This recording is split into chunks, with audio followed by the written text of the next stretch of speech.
Game 3, Knicks Celtics at Madison Square Garden. The Knicks lead the Celtics 2-0 as the Knicks stole 2 games in Boston, coming back from 2 20-point deficits. This Knicks team, are they the team of destiny? Because they pulled off 2 miraculous wins, and they are in the driver's seat to win the series against the Boston Celtics, but the series is long from over because the Knicks have to take care of business and defend their home court. In this video, I want to provide you guys my preview and prediction for game number 3 between the Celtics and the New York Knicks. I cannot wait. I will be live for my live play-by-play reaction right here on Knicks Media for the entire game. So if you guys want to come and watch the game live with your boy on this YouTube channel, make sure you guys subscribe to Knicks Media and pull up for the watch party. Live play-by-play reaction right here on the channel.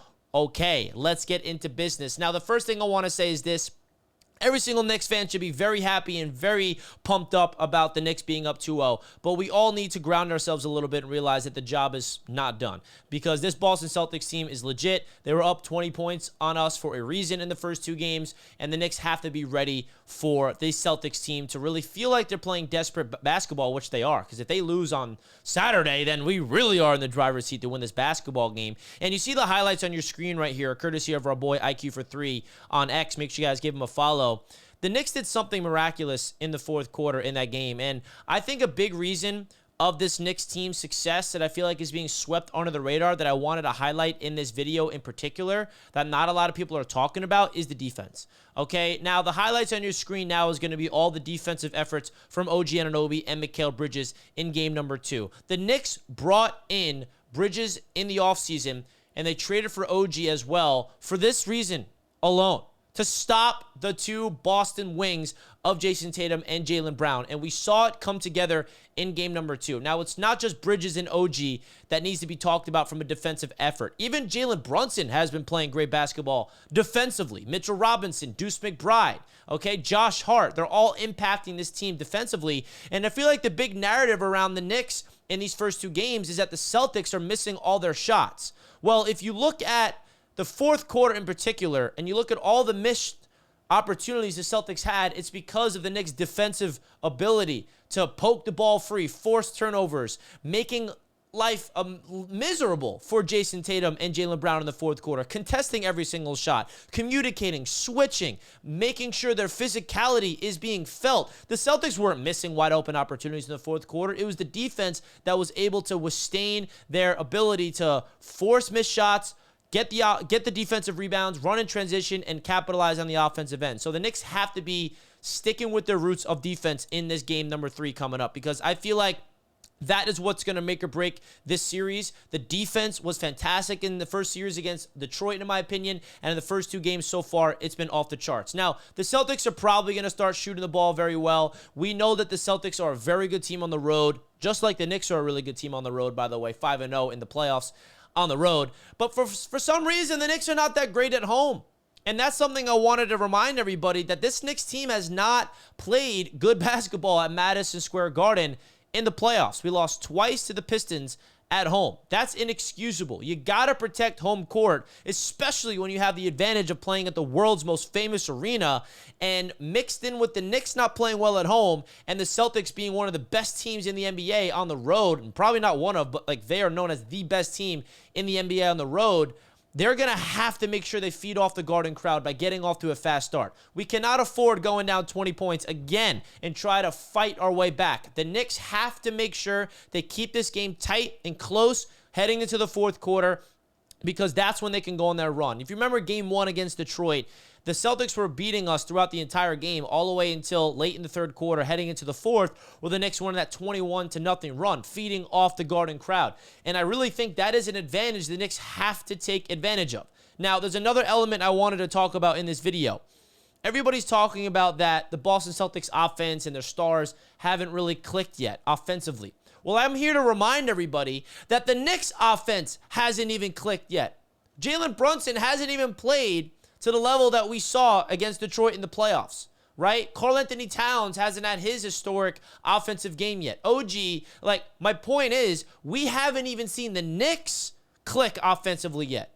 We are fighting our way back in these games in resilient, tough ways. But I really genuinely believe people are forgetting that the Knicks offense is still yet to click in this series. The narrative is all about the Celtics. They missed 75 three-pointers. They shoot so many threes, and they're not falling. They're not falling. Yeah, that's all true, and I'm expecting those three-pointers to start hitting eventually for Boston, but I'm also expecting Jalen Brunson to start getting going and getting a 30, 35-point game in this series. I'm expecting Karl-Anthony Towns to have an impactful game eventually. I'm expecting OG Anunoby to ball out 25, 30 points in a game. Bridges to maybe put together a 48-minute game instead of just waiting to the fourth quarter to click.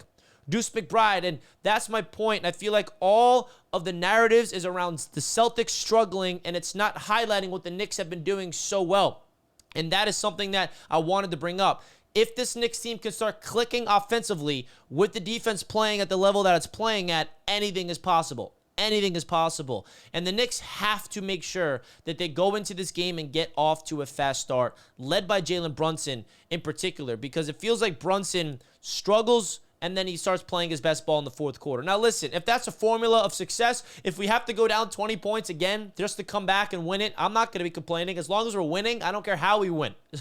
Figure out ways to win, and I will be the last person to complain here as a Knicks fan winning games in the NBA playoffs. But I feel like Brunson getting off to a fast start and maybe getting to a comfortable lead would really take some pressure off of this Knicks team, because you know Boston's going to come into this game playing desperate. They're going to press. They're going to let a lot of threes fly. They're going to make some adjustments, and the Knicks have to be prepared for the adjustments, because this is a championship team right here in the Boston Celtics, and they feel like they just let two games slip where they were up by 20 points in both of them, and they are going to come out there guns blazing. I got a lot of confidence in this Knicks team, because I feel like there's a momentum shift within this Knicks organization, and I also love the approach by this Knicks team. You hear it from Karl-Anthony Towns. They understand the job's not finished. They're not getting ahead of themselves, and this is their first opportunity to deal with prosperity.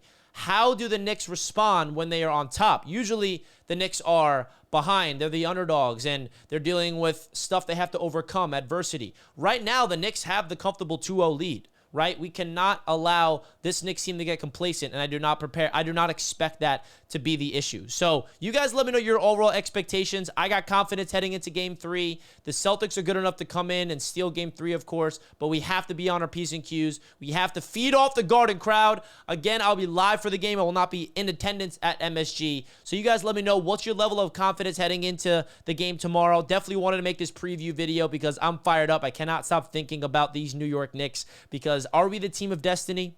Because if we get through Boston, I'm telling you guys that right now, you never know what's possible. And I don't even want to get my mind there, because we got to get through Boston first. But boy, the Knicks are in the driver's seat. But this series is long from over, and they got to take advantage of their home court. All right? So you guys let me know your thoughts. Hit the like button and subscribe to Knicks Media. Love you guys so much. And go New York, go New York, go, baby. Talk to you guys later. Peace out.